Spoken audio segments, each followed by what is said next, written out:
What's up, homies? God, I'm so lame.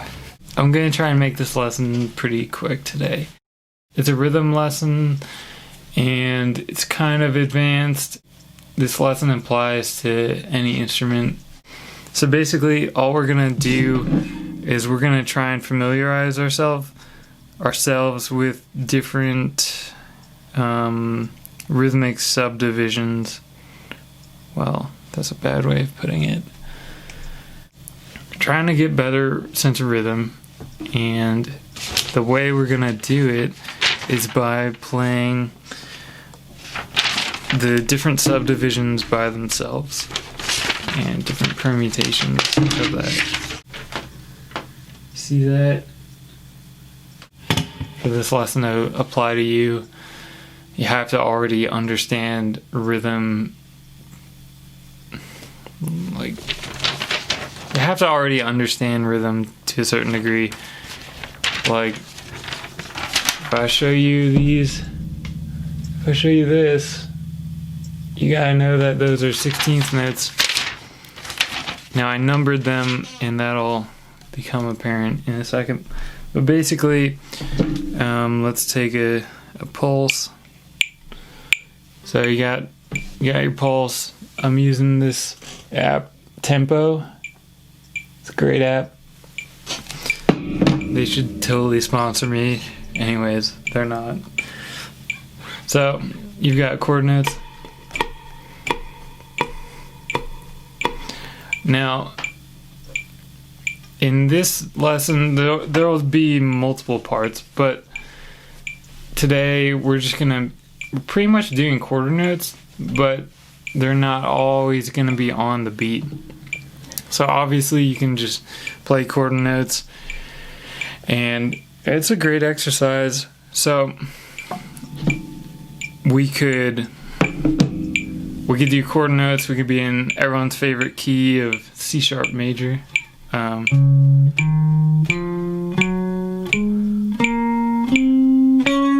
Pretty much all we're gonna do is play random notes. You can do patterns, whatever. The notes you play, it's not really important. So you could, just do random notes in whatever key you want to work on. This is more of a rhythm exercise than about getting better at keys.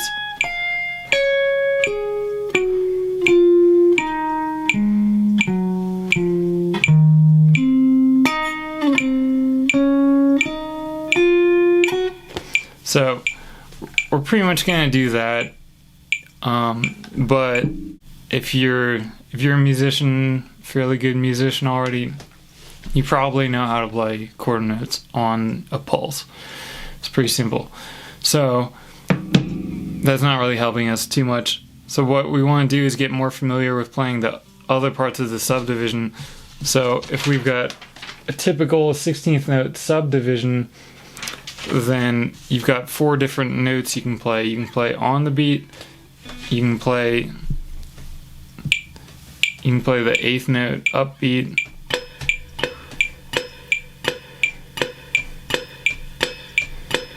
You can play the last 16th note, so it sounds like this.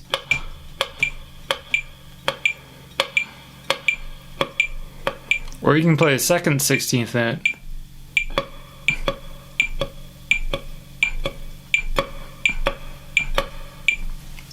It's not too hard, but it's gonna get harder. So maybe you can see why I numbered it now, because basically if we're playing the downbeat, which is the first 16th note, then that's the easiest. The second easiest is playing the upbeat, or if you could think about it just as 8th notes. Yeah, if you think about it just as 8th notes, then we're playing the upbeat, or the second 8th note, and that's also the same as only playing the third 16th note. So that sounds like this.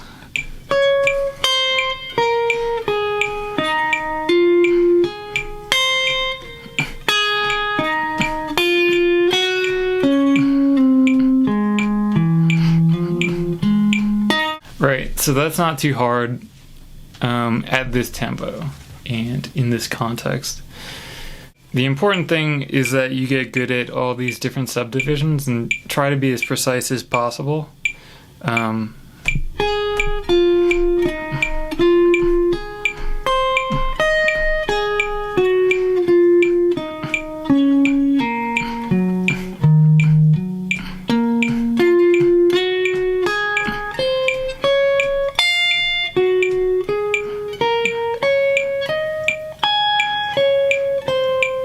You might be fine at picking all of the upbeats and you might be very precise that way, but you're probably going to notice that certain techniques are going to throw you off more so than others. So try it with different techniques. So on guitar, you know, we got legato. I can do all pull-offs and hammer-ons.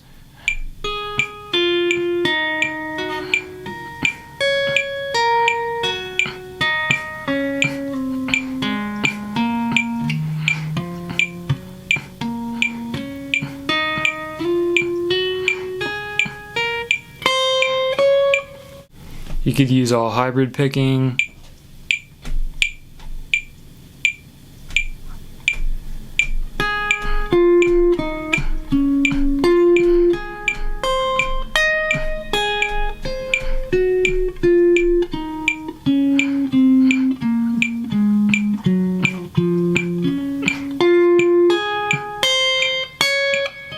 You could do fingerstyle.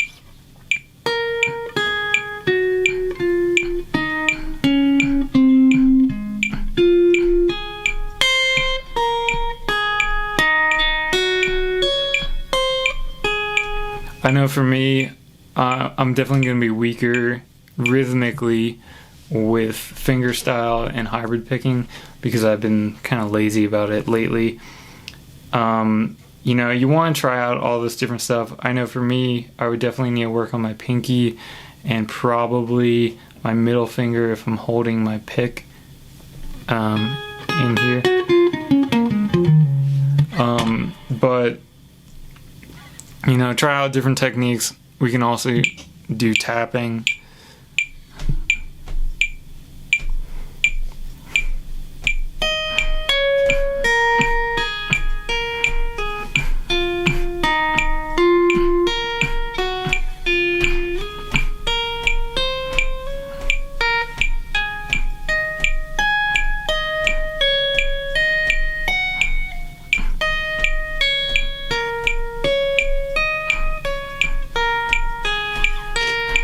Slides. We could do, you know, like 2 notes at once.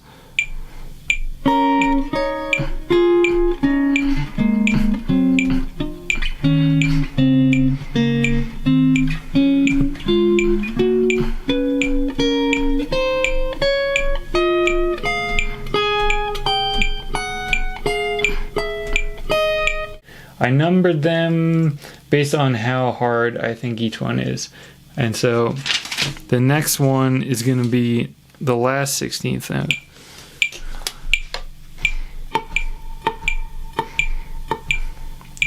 And when it comes to these other 16th note subdivisions, it might help for you to first start off by picking them all. Like,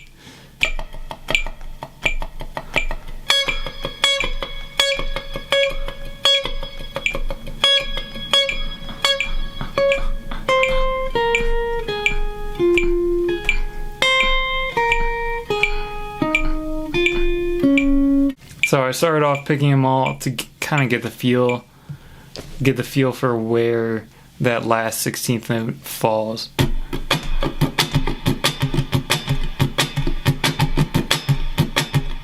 But you don't want to have to mute every note and then play that last note unmuted. So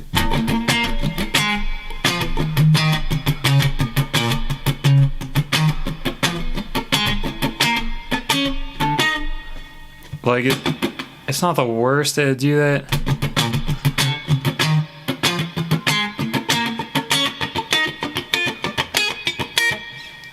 but it's gonna be a crutch, and you shouldn't be doing all this kind of stuff when you're playing guitar in a full band context anyway. You're kind of stepping on the toes of the drummer. Maybe at first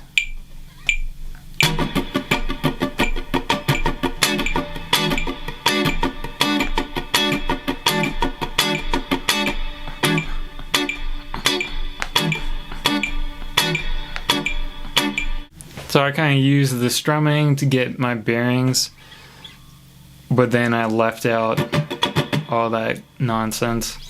But I'm still using the rhythm of my right hand, kind of ghosting those notes anyways to keep my tempo. I think that's good. It's not how I do it though. I like to be prepared in case I wasn't keeping this going. I want to be prepared to hit those notes anyways.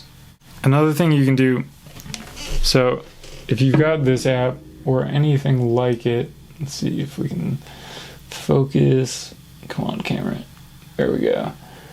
So if you see, I've got the first note selected, and then there's 4 others that aren't highlighted. They're kind of open circles.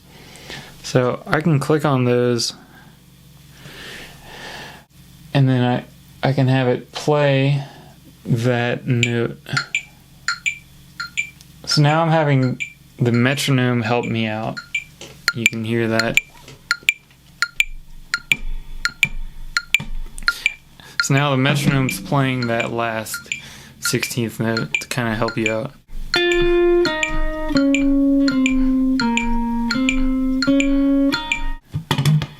And if you can, record yourself, because I could tell that I was rushing those 16th notes, but mostly from recording myself. When I was playing it, I knew I was a little off, but now I know I'm rushing him. So one thing you can do is really slow stuff down. The hardest tempos are always going to be really slow or really fast.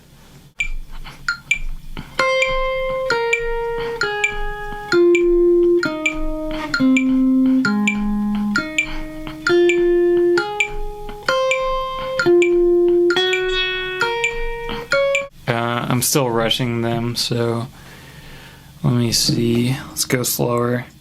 And when I said really slow, that wasn't really slow. This is really slow.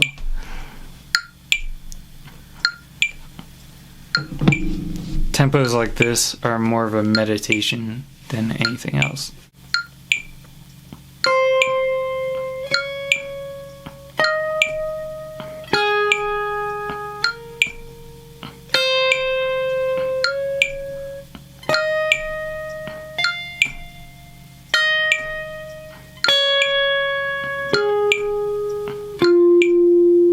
You can use the metronome to help you out, and definitely try different tempos. The slower you go and the faster you go, the harder it gets. But when you're in the middle, it's not too bad. It's kind of easy to be sloppier and not notice.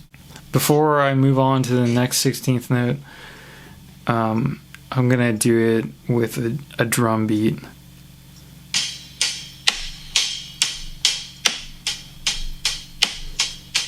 So this one's pretty simple. I'm using this app called Drum Genius. Everyone should buy it. It's awesome. Anyways, let's go back to the start. Let's do chord notes.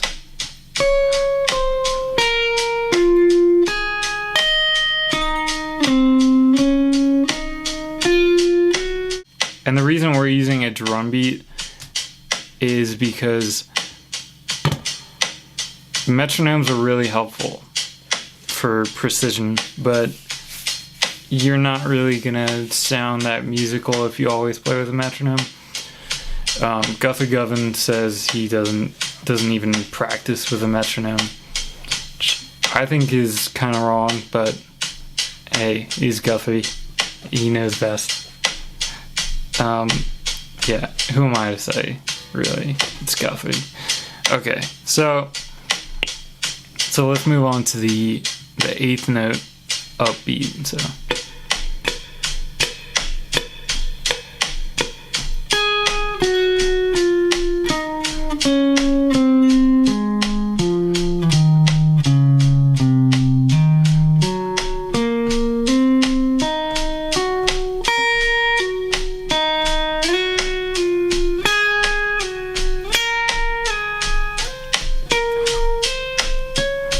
still pretty easy tempo, pretty easy groove.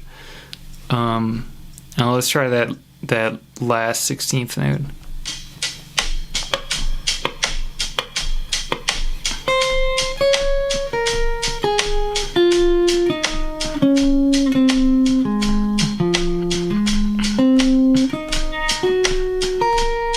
You definitely gain more feel by playing with real musicians.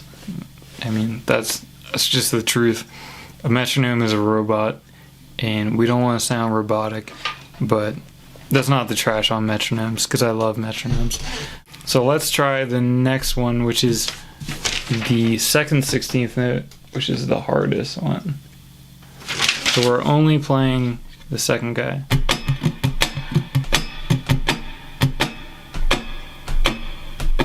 So let's do that.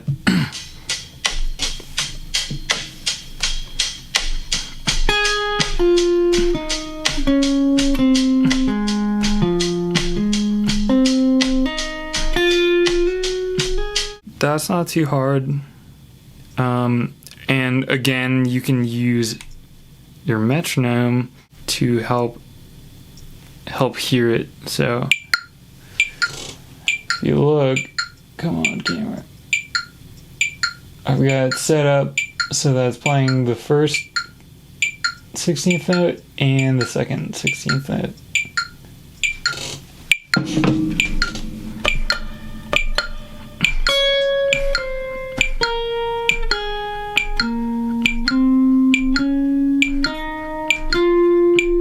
So now I've got a more complex groove. So this one is funky number 2.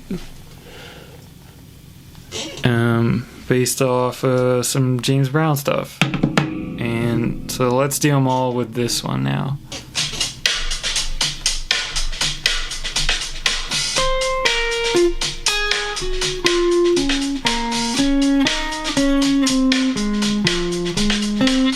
The upbeat.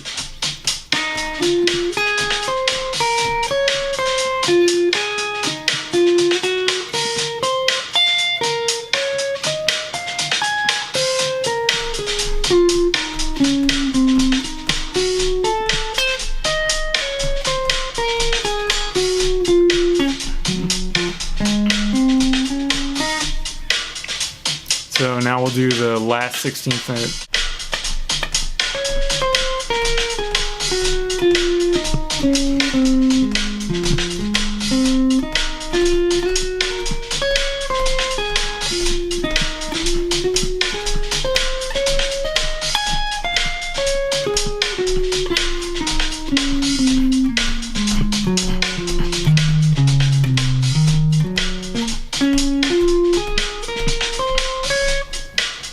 This is where it starts getting pretty hard. I was kind of struggling with that one, to be honest.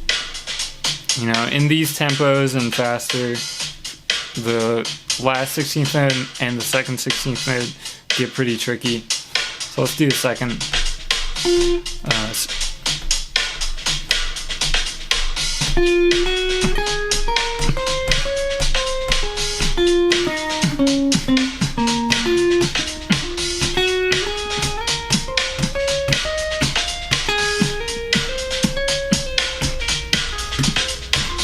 I just remembered another point I wanted to make.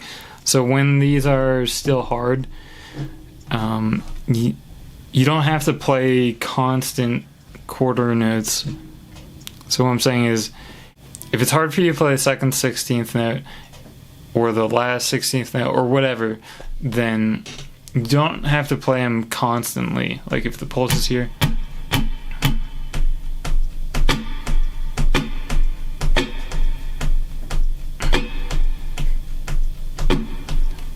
maybe you just play them, I don't know, once a bar.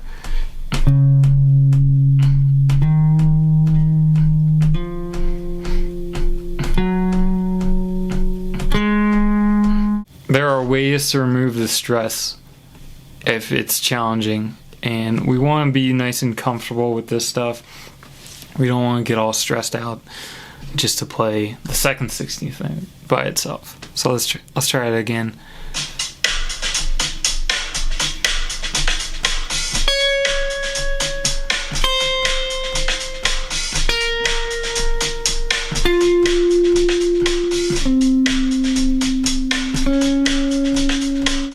As soon as I start doing them every single beat, it gets pretty tricky.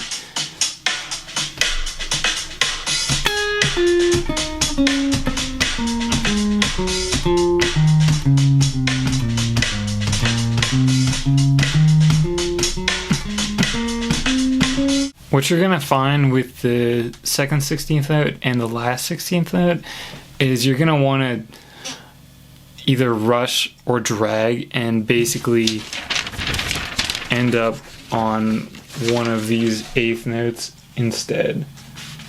So if you're playing the last 16th note, you're gonna wanna either rush it and then end up on the 8th note upbeat, or you're gonna drag it to the downbeat. So let me explain, or let me demonstrate. I'm gonna slow it down a bit.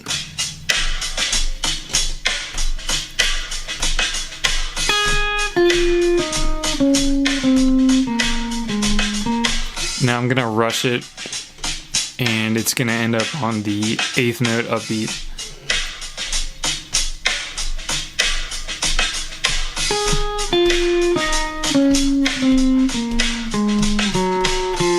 See how I rushed it and then it ended up being on the upbeat, which is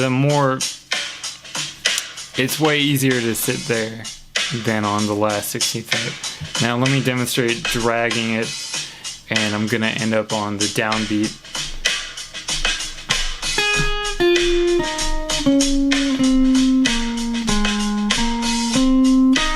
You should try it out for yourself, because knowing what mistakes feel like is really important. I think it's good to practice the wrong way so that you know when it's happening. This is what all 4 of them would look like by themselves. So you got chord note, then you got the 8th note upbeat, got the last 16th note, and then the second 16th note.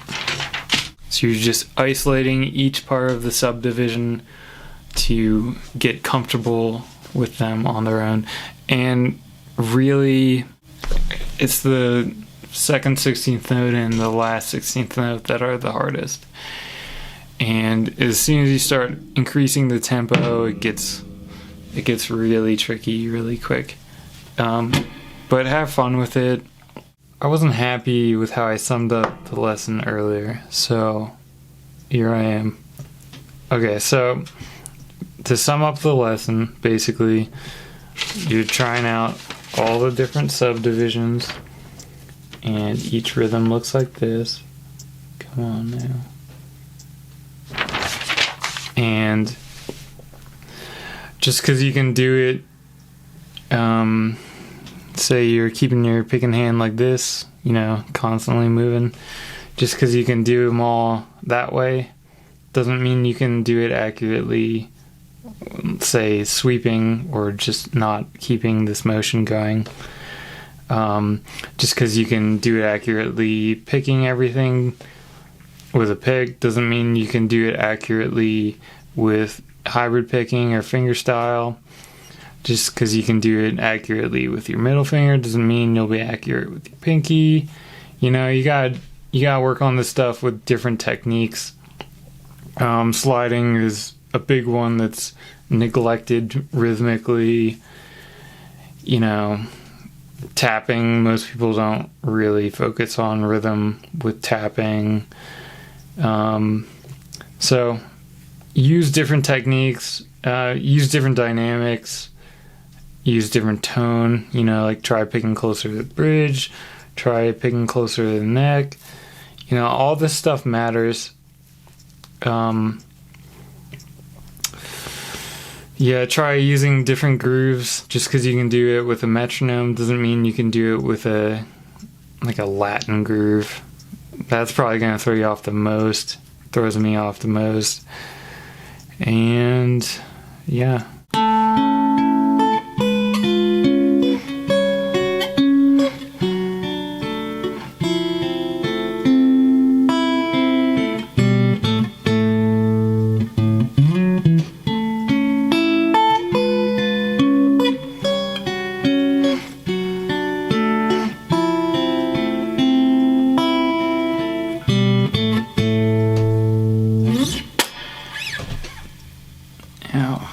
Yeah, I forgot to do the normal YouTube spiel. Please like and subscribe, or else I'm gonna punch a puppy and it's gonna be on you. You don't want that. And share the video, or you know what's gonna happen. Yeah, that's pretty much it. Let me know if I didn't explain anything well enough, and then I'll ignore your comment and move on. No, just kidding. I'll try to answer you. Okay. Gooden. Say goodbye. Gooden.